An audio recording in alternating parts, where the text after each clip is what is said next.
Кожная карта і яе эвалюцыя гэта заўжды рознае адлюстраванне светапогляду.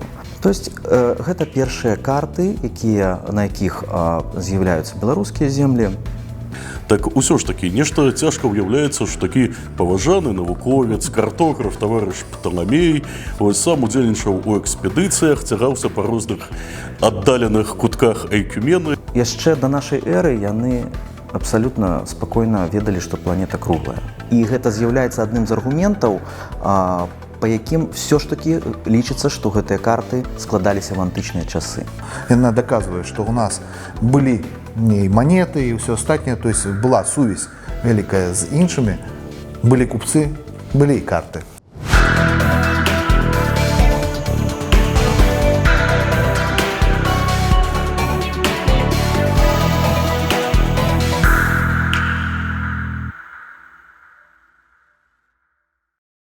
І зноў у нас меркаванне, і мы пастараемся разглядзець такое пытанне, як карты зноў.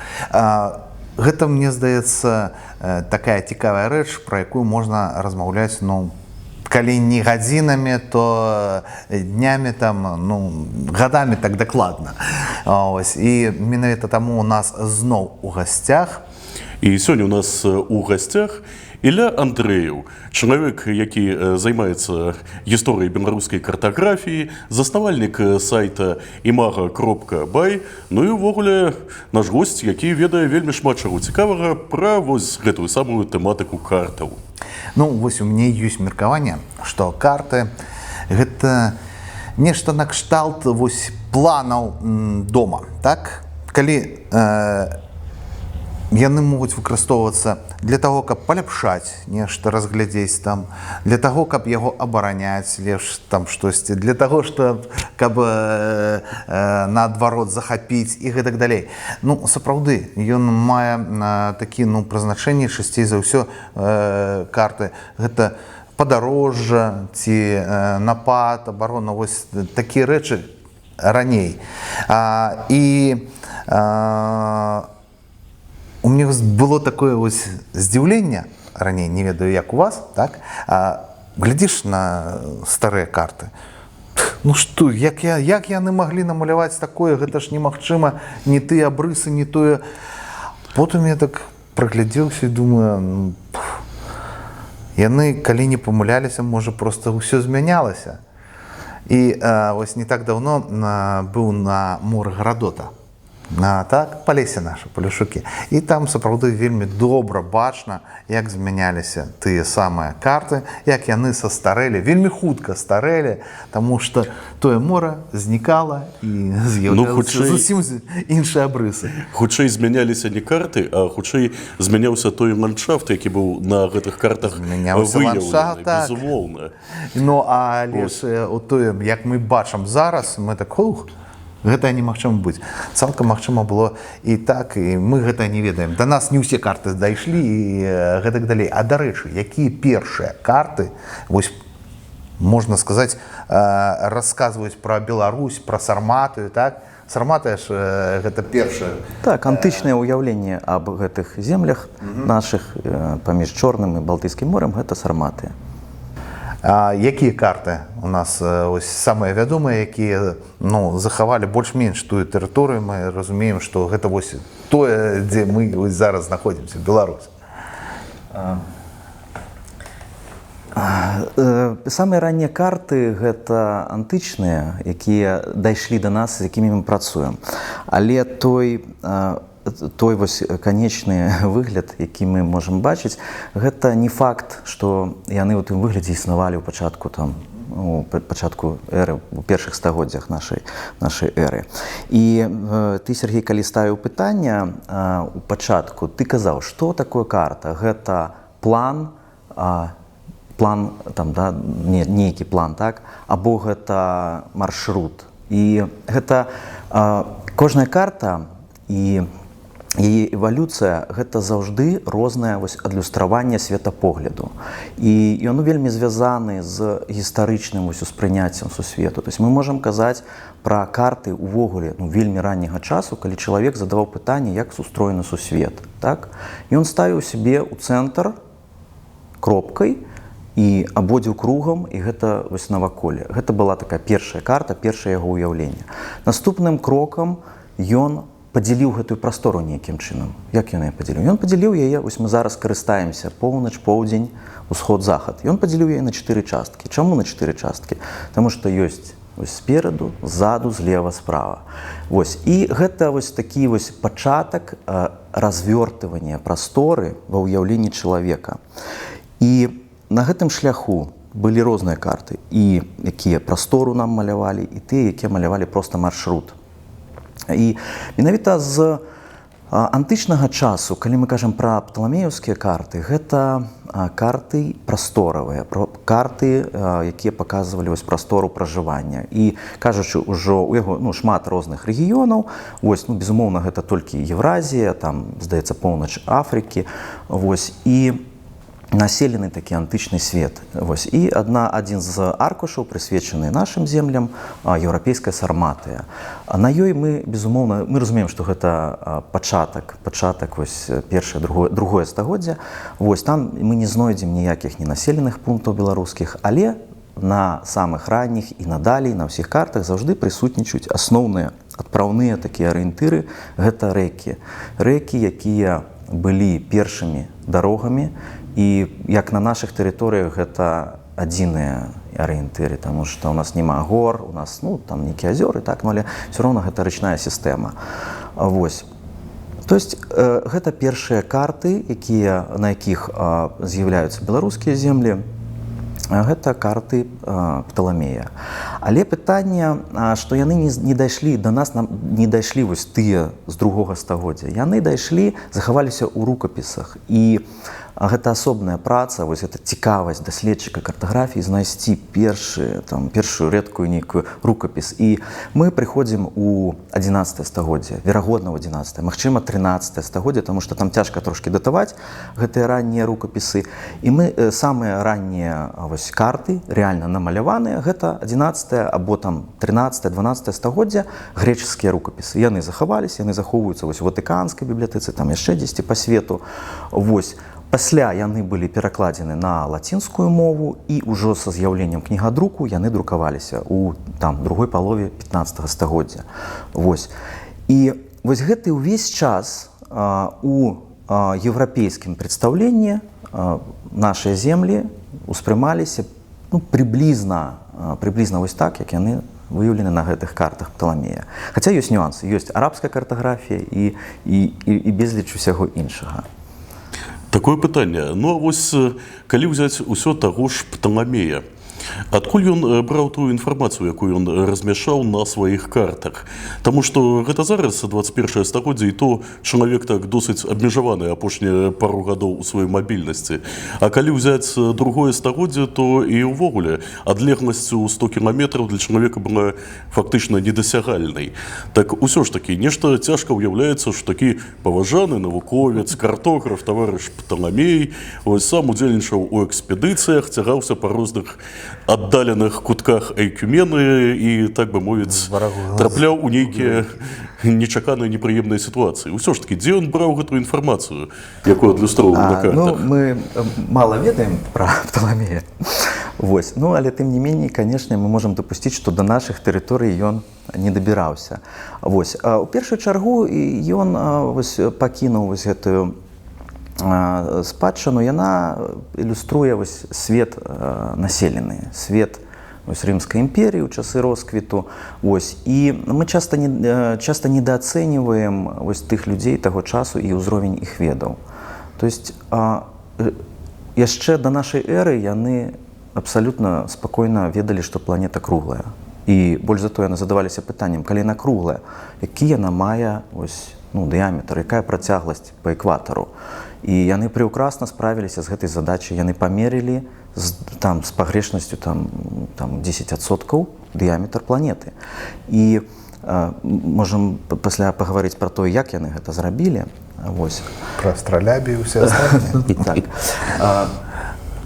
І безумоўна, Пталамей не аб'ездзіў увесь гэты свет. Гэта інфармацыя была ім узятая з папярэдніх крыніц. Часта гэта там не патрабавала гэта інфармацыя нейкай дакладнасці. І в прынцыпе карты яны не вельмі дакладныя, якія вось да нас дайшлі насамрэч. Вось гэтая прастора паміж Чорным і Балтыйскім морам, яна вось сціснута, і наступныя стагоддзі яна вось разварачвалася і напаўнялася інфармацыяй. Вось тую прастору цывілізаваную, так бы мовіць, яны вымярялі шыроты. Шыроты, ведалі адлегласць, захаваліся там рымская вось Петінгеравай табліцы, такая вядомая крыніца, па якой яна схематычная, але там мы можам зразумець, што ў той час яны прекрасна ведалі адлегласці паміж населенымі пунктамі і ў нейкім выглядзе вось схематычным маглі прадставіць сваю населеную частку. Што тычыцца ўжо тэрыторый такіх варварскіх, далёкіх, мне цяжка сказаць. Хутчэй за ўсё, гэта пацверджанне знаходзіць у пазнейшыя часы, у часы арабскай картаграфіі і надалей.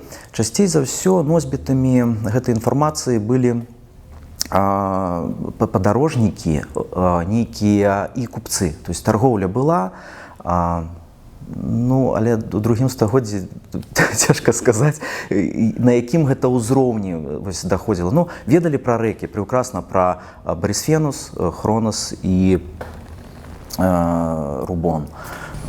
Калі можна, гэта самае, не ўсе ведаюць, што Днепр — гэта Борисфен, і якія вы рэкі толькі што назвалі? Самае вядомае Борисфен, Днепр, ён такі быў ва ўсе часы вядомы, і ён быў часткай гэтай населенай прасторы часоў Рымскай імперіі. А ўжо Хронос — гэта Нёман, і Рубон — гэта заходняя Двіна. Відаць, было ва ўяўленні як маршрут кудысьці ў проста нейкі цёмныя. Гэта ж ужо было пазней, значна, не антычны час. Але тым не менш, калі браць нават тое ж самае другое стагоддзе, то ўсё ж такі дзякуючы гэтым гандлёвым шляхам ішлі нейкія культурныя кантакты між рознымі народамі. То бок, напрыклад, самы такі сюжэт, які ў галаву прыйшоў, той жа фільм «13-й воін». То бок, араб у асяроддзі вікінгаў тэарэтычна магла быць такая сітуацыя. Але гэта ўсё пазнейшыя часы. Это больш так пазнейшыя часы. Калі казаць пра другое стагоддзе. Сапраўды, відаць, купцы больш заўсёды рабілі для таго, каб развіваліся карты, і купцы дакладна прыходзілі ў Беларусь, бо ёсць тая сама археалогія, якую ты больш ведаеш, якраз Лявон, яна даказвае, што ў нас былі манеты і ўсё астатняе, то есть была сувязь вялікая з іншымі, былі купцы, былі і карты. Яны не захаваліся, гэта зразумела. Быў таксама ж абмен па ваенных вось гэтым кірунку, то есть былі рабы, і яны ж, я не ведаю, вось у пачатку эры ці пастаўляліся вось з гэтых з далёкіх такіх тэрыторый на Рымскую імперію. Тут уже хутчэй... У Рымскай імперыі рабы былі з самых розных тэрыторый, але падкрэслена, дакуль даходзіла якраз такі гэтая самая Рымская імперія. Але з іншага боку, можна меркаваць, што існаваў гандаль, то бок і чалавек з нейкай аддальнай тэрыторыі тэарэтычна мог трапіць на рымскі рынок. Але зноў жа тут вельмі вялікая доля умоўнасці, таму што мы можам казаць, што тэарэтычна. Так, давайте паспрабуем завяршыць гэтую тэму. Тэму, адкуль, калі з'явіліся карты, так усё ж давайте поставім так больш-менш дакладныя даты, так прыкладна, калі яны былі, хто галоўныя творцы гэтых карт, так, Пталамей, там, Герадот, хто, і што яшчэ, сказаць, што картаграфія далей развівалася. Не, і калі беларускія землі-то на картах першых з'явіліся? Гэта мы, відаць, разглядзім усё ж у іншым пытанні. Пачаткі аб нашых землях мы знаходзім у літаратурных творах яшчэ там у Герадота, Неўры, Будзіны. Калі казаць пра карты, то гэта Пталамей. Вось яго табліцы, якія да нас дайшлі, і лічыцца, што з другога стагоддзя гэтыя табліцы пастаянна ўдакладняліся. Табліцы населеных пунктаў там з шыротамі. Але аўтарытэт Герадота быў настолькі вялікі, што імя тых людзей, якія там рэдагавалі гэтыя рукапісы, там ці неяк папраўлялі іх, гэта не мела значэння. Ёсць Пталамей, і па ім гэта такі аўтарытэт. І важны момант, што той Пталамей, тыя карты, з якімі мы працуем, гэта ўжо фактычна рэканструкцыі, або, можа быць, ўсё ж такі дайшлі да нас у нейкім такім выглядзе. Гэта рукапісы пазнейшыя 11-12 стагоддзяў. І ёсць яшчэ такое пытанне, непасрэдна звязанае з самымі такімі старымі геаграфічнымі картамі. Бо, як вядома, на іх мы можам сустрэць як рэальныя геаграфічныя пункты, там, допустим, той же самы Рым, тая ж самая Лютэцыя альбо Парыж, так і нейкія такія вельмі цікавыя лакацыі, маўляў, тут жывуць драконы, тут бегаюць трагнадзіты, тут жывуць амазонкі, там, і нейкія іншыя такія напалову міфічныя, напалову фальклорныя персанажы. Ось адкуль яны ўзяліся на старажытных картах? Ну, Лох-Нес дагэтуль бегае. Цікава, што на картах Пталамея адсутнічаюць.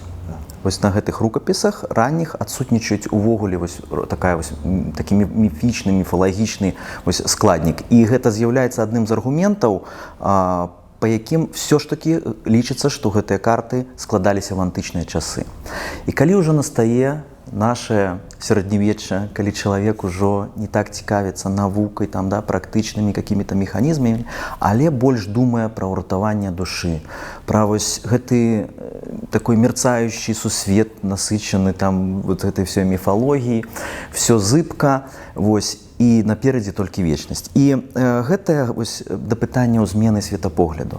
Вось у той час, в прынцыпе, гэта быў мы кажам пра сярэднявечча, пра сярэднявечныя карты, пра ТО карты, якія малявалі в прынцыпе не маршруты і нават не там нават палітычныя нейкія адлюстроўвалі. Ну, пэўнай мере адлюстроўвалі, але хутчэй гэта была карціна сусвету, якую вось вельмі часта зверху малявалася галава Ісуса Хрыста, на ўсходзе, на захадзе рукі, знізу ногі, і вось гэта свет хрысціянскі, сярэдні Іерусалім, хрысціянскі свет. І вось менавіта гэты свет быў населены монстрамі, марскімі монстрамі або нейкімі там чудеснымі нейкімі выявамі. Вось яны маюць, яны збольшага все расшыфраваныя, яны маюць вось тлумачана іх паходжанне, вельмі шмат біблейскіх сюжэтаў, напрыклад, вось гэтая гісторыя там пра прарока Іону і Левіафана. Так. І вось гэта таксама часта малюецца.